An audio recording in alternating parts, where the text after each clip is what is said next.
నమస్కారం. నిన్నటి దినంన నేతన్న నేస్తం కొంతమందికి అమౌంట్ పడింది. ఈ పడిన అమౌంట్ అంతా బ్యాంకులలో డిపాజిట్ అయింది నేతన్న నేస్తానికి సంబంధించి. దీనికి సంబంధించి కొన్ని విషయాలు వ్యూవర్స్ సంబంధించిన వాళ్లకు తెలియజేయాల్సిన బాధ్యత మా పైన ఉంది కాబట్టి తెలియజేస్తున్నాం. ముఖ్యంగా వరదరాజుల రెడ్డి గారు కూడా తెలుసుకోవాల్సింది ఏంటంటే, ఈ నేతన్న నేస్తానికి సంబంధించి ఎవరికెవరికి డబ్బులు పడింది, ఎవరికెవరికి పడలే, నిజమైన లబ్ధిదారులకు పడలే. ఫేక్ లబ్ధిదారుడు కొంతమంది ఉంటే వాళ్ళకే పడింది. ఆ ఫేక్ లబ్ధిదారులలో కూడా ముఖ్యంగా బీదోళ్ళు ఉంటే తీసుకోవచ్చు, అది ఏదో గుంపులో గోవిందా, నో ప్రాబ్లం, మేమే వాళ్ళనేం విమర్శించడంలే. మీ పార్టీ కౌన్సిలర్ అభ్యర్థిగా ఇప్పుడు పరిగణనలో ఉన్నాడే గంజికుంట అంజి వరదరాజులరెడ్డి గారు, మీ ఆఫీస్ వెనకలనే ఇల్లు. ఇప్పుడు పోదాం మనం, నూరా నేను వస్తా, వాళ్ళ ఇంట్లో మొగ్గం ఉందేమో చుట్టుపక్కల అడుగుదాం, ఒక్కరితో అయినా చెప్పి అంజీ కానీ అంజీ భార్య కానీ మొగ్గం నేర్చన్నట్టు. ఆయనది డబ్బు పడింది, ఇదో లిస్టులో పేరు. ఏదైనా నువ్వు లిస్టు తెప్పించుకుంటావు చూడు. Ganjikunta Krishnaveni, wife of Anjaneyulu.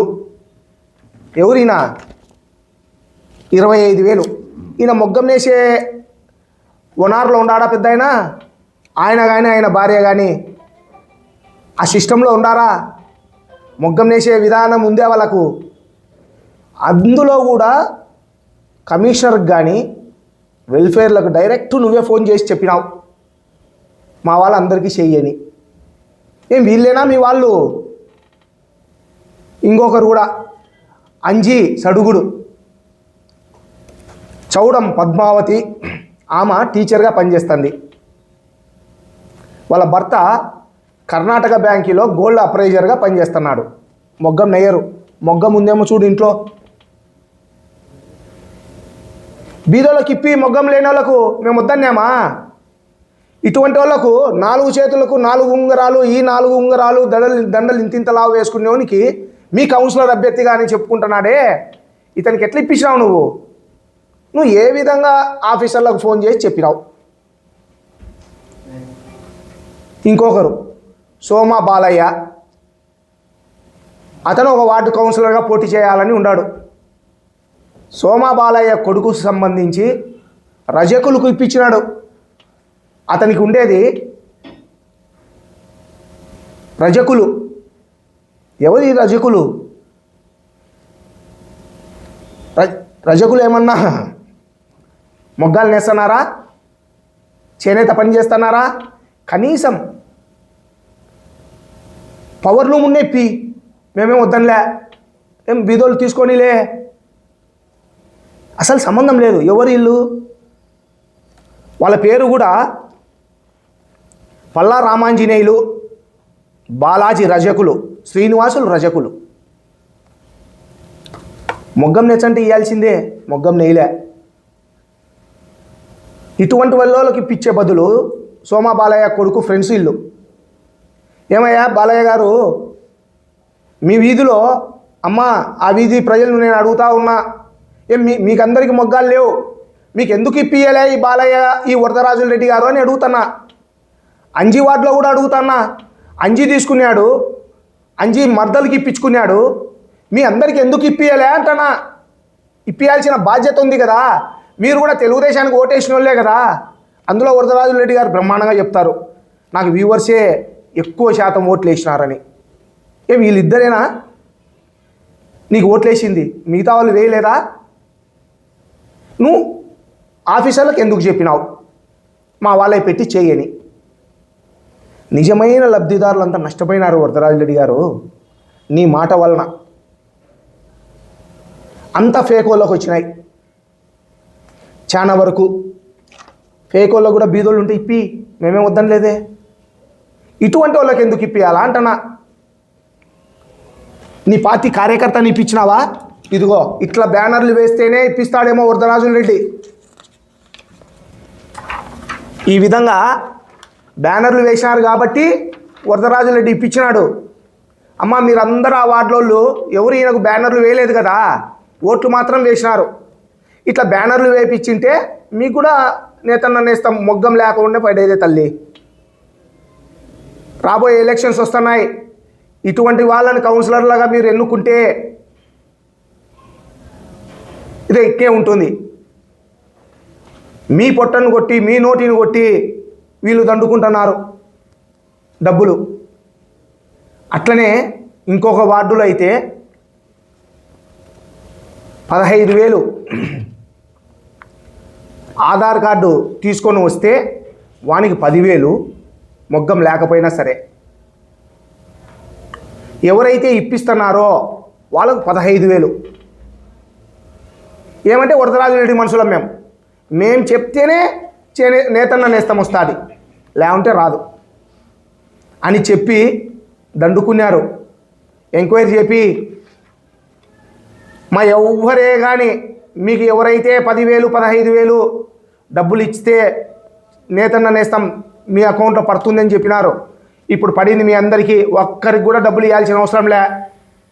ఇవాకటి మీ దగ్గరికి వచ్చి మీ అకౌంట్లో డబ్బులు పడింది కదా మాకు ఇవ్వు అని అడిగితే మాకు తెలియజేస్తే మేము వస్తాం మీ ఇంటి దగ్గరికి వచ్చి మీకు అండగా ఉంటాం.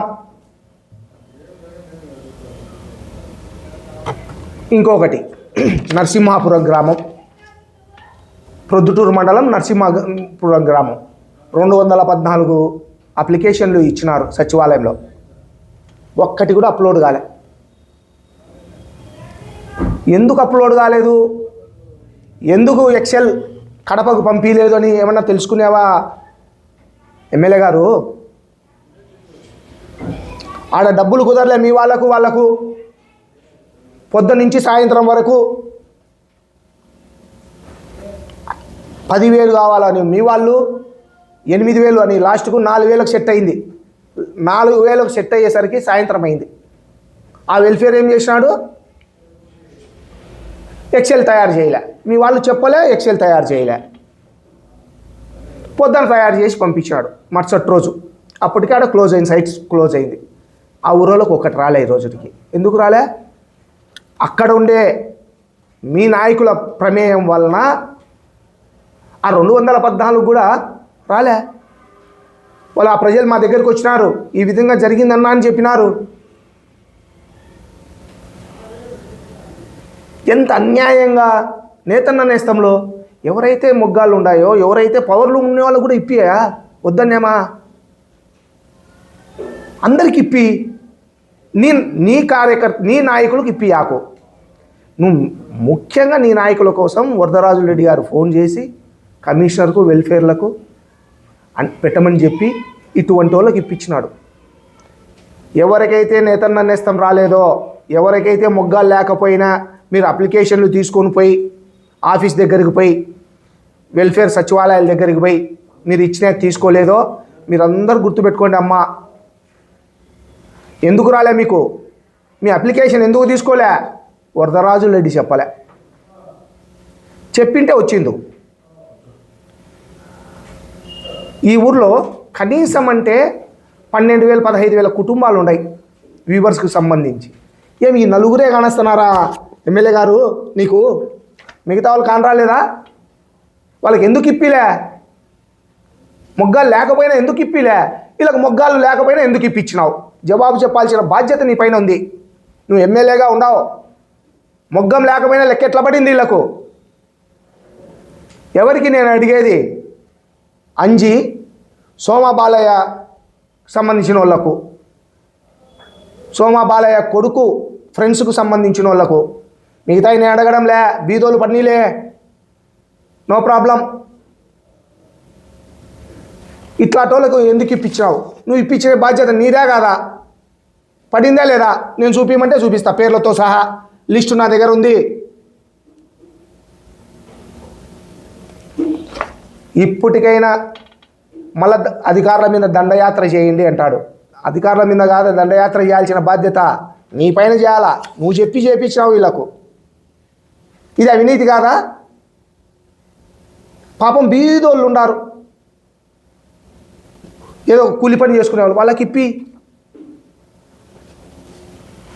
ఇప్పటికైనా వరదరాజిరెడ్డి గారు కనుక్కోవాలా, మీ నాయకులు ఎవరైతే ఇప్పించుకున్నారో ఈ పొరపాటు నెక్స్ట్ జరగదని కూడా ప్రజలందరికీ క్షమాపణ చెప్పాల్సిన బాధ్యత వరదరాజిరెడ్డి గారి పైన ఉంది. Thank you.